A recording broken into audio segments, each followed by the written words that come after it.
Eh bien salut à tous et bienvenue sur la chaîne de gamertech.fr. On se retrouve aujourd'hui pour une présentation de la Razer Basilisk, la dernière souris gaming de la marque.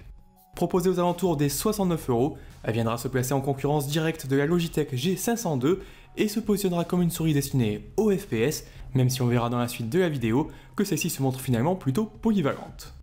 Au programme de ce nouveau modèle, on retrouvera notamment un capteur optique à 16000 dpi, une molette avec une résistance ajustable et surtout une nouvelle gâchette placée sous le pouce sur laquelle on reviendra en détail dans la suite de la vidéo.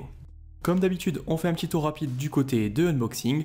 La souris est proposée dans une boîte cartonnée plutôt classique et elle sera accompagnée d'un manuel d'utilisation et de gâchettes supplémentaires sur lesquelles on reviendra un peu plus tard. On débute avec le design et l'ergonomie de la souris. De ce côté-là, on va retrouver une construction similaire à la plupart des modèles de la marque, avec une construction en plastique et des tons sombres comme souvent chez Razer.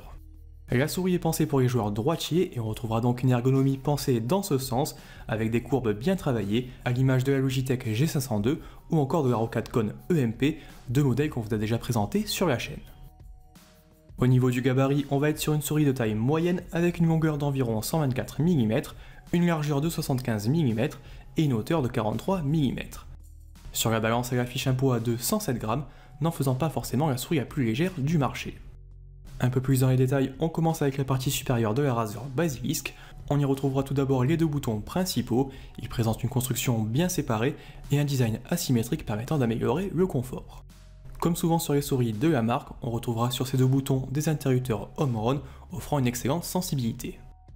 Entre ces deux boutons, on retrouvera une molette texturée avec rétroéclairage RGB et cette dernière aura la particularité de disposer d'une résistance ajustable.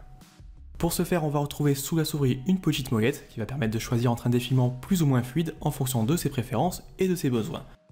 On pourra donc obtenir un défilement libre presque comme sur la Logitech G502 ou au contraire un défilement très cranté. Derrière la molette, on va retrouver deux boutons supplémentaires.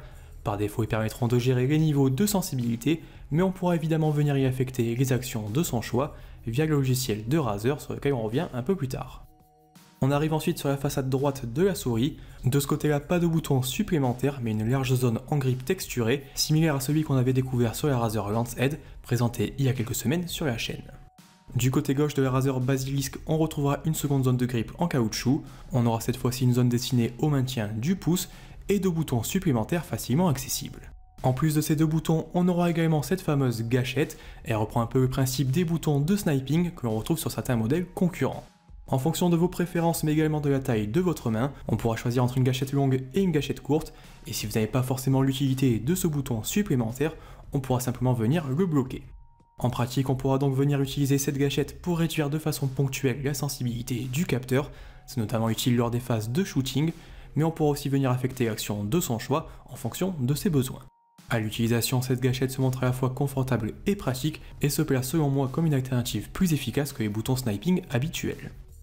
On passe ensuite à l'arrière de la souris.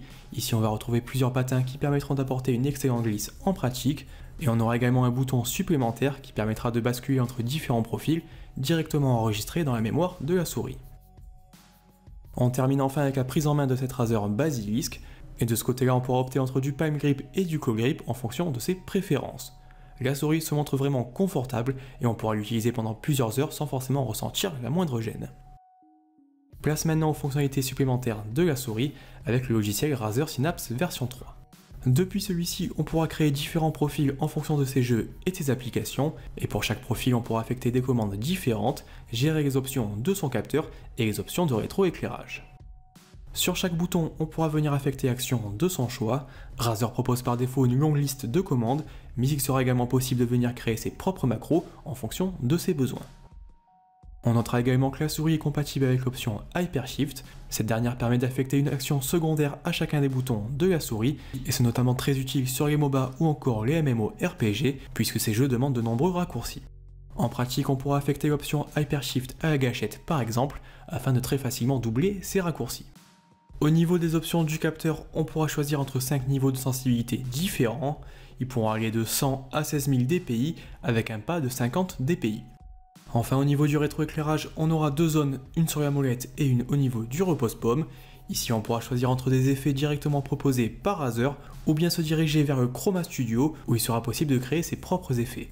Comme souvent avec les options chroma, les choix sont nombreux et les amateurs de RGB devraient y trouver leur compte. Pour terminer cette vidéo, on fait évidemment le point sur l'utilisation et les performances de cette Razer Basilisk. Pour rappel, la souris utilise un capteur optique de chez Pixar, le PMW3389. Il offre à l'utilisation une excellente précision et permet de disposer d'un tracking sans la moindre défaillance. La souris étant commercialisée comme un modèle spécialement pensé pour les FPS ou les TPS, j'ai testé celle-ci sur plusieurs titres actuels tels que Overwatch ou encore Fortnite et les retours sont vraiment très positifs. En clair, la Basilisk se prend facilement en main, les nombreux boutons permettent d'accéder facilement à toutes ses commandes et son capteur optique fait parfaitement le boulot. On notera également que la souris ne s'adapte pas que aux FPS et elle se montre finalement assez polyvalente grâce à ses nombreux boutons et notamment sa fonctionnalité Hypershift. J'ai par exemple testé la souris sur FF14 et clairement celle-ci permet de libérer de l'espace supplémentaire sur son clavier et apporte un bon confort à l'utilisation. Vous l'aurez compris, cette Razer Basilisk est une excellente souris et si vous cherchez un modèle à la fois complet, polyvalent, performant et relativement abordable avec un prix de 69 €, celle-ci devrait parfaitement faire l'affaire. De mon côté en tout cas, je la valide, et je vous rappelle que vous pouvez consulter un test plus complet sur gamertech.fr, je vous mets le lien dans la description, ainsi qu'un lien pour commander celle-ci sur Amazon ou encore sur LDLC. Comme d'habitude, si vous avez des questions, vous pouvez les poster dans les commentaires, n'hésitez pas non plus à mettre votre avis sur cette nouvelle souris de Razer, et je vous invite surtout à mettre un petit pouce bleu si la vidéo vous a plu, et à vous abonner à la chaîne de Gamertech pour ne pas rater une seule de nos présentations. De mon côté, je vous remercie d'avoir regardé cette vidéo et je vous dis à la semaine prochaine.